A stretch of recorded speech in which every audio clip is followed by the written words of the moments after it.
antara keikhlasan, penghinaan dan penafian. Meskipun ditadbir oleh kerajaan negeri daripada blok pembangkang, Terengganu ternyata sama sekali tidak pernah dianaktirikan oleh Kerajaan Perpaduan pimpinan Perdana Menteri Datuk Seri Anwar Ibrahim.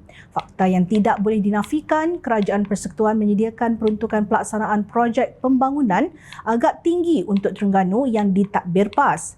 Jika dilihat kepada unjuran peruntukan pembangunan bagi projek di bawah rancangan Malaysia ke-12, RMK12, mengikut tahun bermula dari rolling plan pertama RP1 bagi tahun 2021 sehingga sekarang, jumlah peruntukan untuk Terengganu terus meningkat.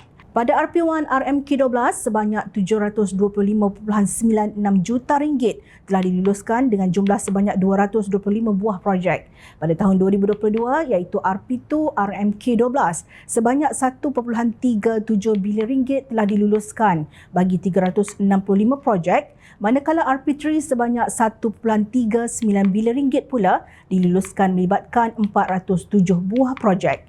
Daripada 407 buah projek RP3 RMK12, beberapa projek berimpak besar kini sedang dilaksanakan, antaranya pembinaan Hospital Kemaman dan Hospital Dungun yang masing-masing menelan kos RM405.41 juta dan RM145.83 juta. Antara lain pembinaan Balai Bomba dan Penyelamat Kuala Nerus yang bernilai RM5 juta, projek loji rawatan kumbahan serantau dan rangkaian paip pembentungan di kawasan Tadahan Kuala Terengganu Selatan RM418.15 juta dan projek pengawalan hakisan pantai di Pantai Kuala Nerus RM69.92 juta. Beberapa projek keutamaan negeri juga telah berjaya disiapkan, antaranya projek pemuliharaan muara Sungai Pakar yang menelan kos RM150 juta, projek perumahan rakyat Kuala Nerus RM94.24 juta serta meninggikan aras jalan cukai ke air putih di Kemaman RM57.59 juta. Melalui peruntukan Kerajaan Persekutuan juga, Terengganu berjaya melaksanakan 615 projek kecil meliputi penyelenggaraan jalan, longkang, Dewan Orang Ramai, masjid, surau, pusat pemindahan sementara untuk mangsa banjir serta pelbagai ameniti sosial berjumlah RM39.76 juta. Perdana Menteri Datuk Seri Anwar Ibrahim menegaskan bahawa pentadbirannya memberikan peruntukan yang lebih besar kepada Terengganu berbanding kerajaan sebelumnya, sekaligus menafikan dakwaan Kerajaan Persekutuan meminggirkan negeri pembangkang itu. Beliau berkata kerajaan telah menyalurkan peruntukan sebanyak RM1.55 bilion untuk pembangunan di Terengganu tahun lalu di samping bayaran royalti petroleum RM786 juta. Malah beliau yang juga Menteri Kewangan berkata perbelanjaan pembangunan untuk negeri ditadbir PAS itu meningkat kepada RM1.59 bilion tahun ini. Katanya jumlah royalti petroleum Terengganu juga bertambah semasa pentadbirannya berbanding ketika PAS dan Bersatu berada dalam kerajaan, iaitu hanya RM399 juta pada 2022. Pada 2022, kerajaan beri RM399.12 juta kepada Terengganu, manakala tahun lepas kita naikkan, kita jangkakan peruntukan itu meningkat pada 2024.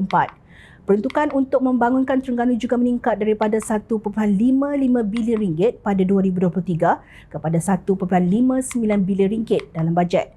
Saya telah menjelaskan perkara ini sebelum ini di Parlimen, tetapi mereka pembangkang terus berkata kita zalim dan menentang agama dan lain-lain. Mereka kata ia bukan Madani tetapi Madanon dan banyak lagi penghinaan, katanya.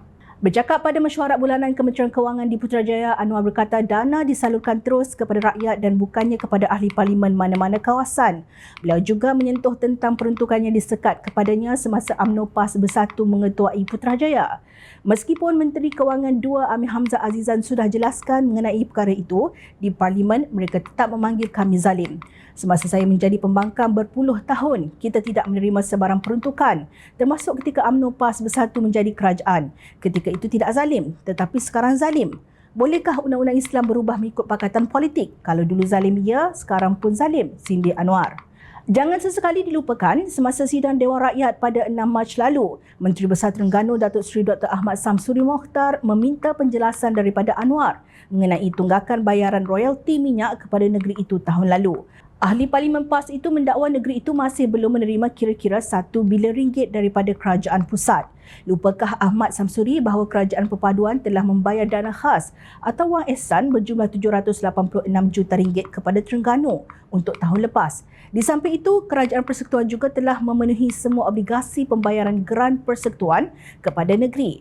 Ini hakikat yang perlu diterima rakyat di negeri Terengganu. Ia satu fakta dan bukan auta yang direka demi meraih sokongan atau pujian. Itu bukan sikap PMX. Namun, ianya terpulang kepada para penyokong pembangkang untuk menilai dengan mata hati. Semua ini adalah bukti bahawa PMX ingin memastikan kelestarian negara melalui negeri-negeri yang membina Malaysia, termasuk negeri-negeri yang ditakbir pembangkang. Ikhlaskah anda menerima kesemua peruntukan yang telah diberikan? Wajarkah pelbagai gelaran dan label yang pembangkang berikan kepada susuk tubuh yang bernama Datuk Seri Anwar Ibrahim? Jawapannya ada pada mereka yang waras dan nadinya tidak berdenyut dalam penafian.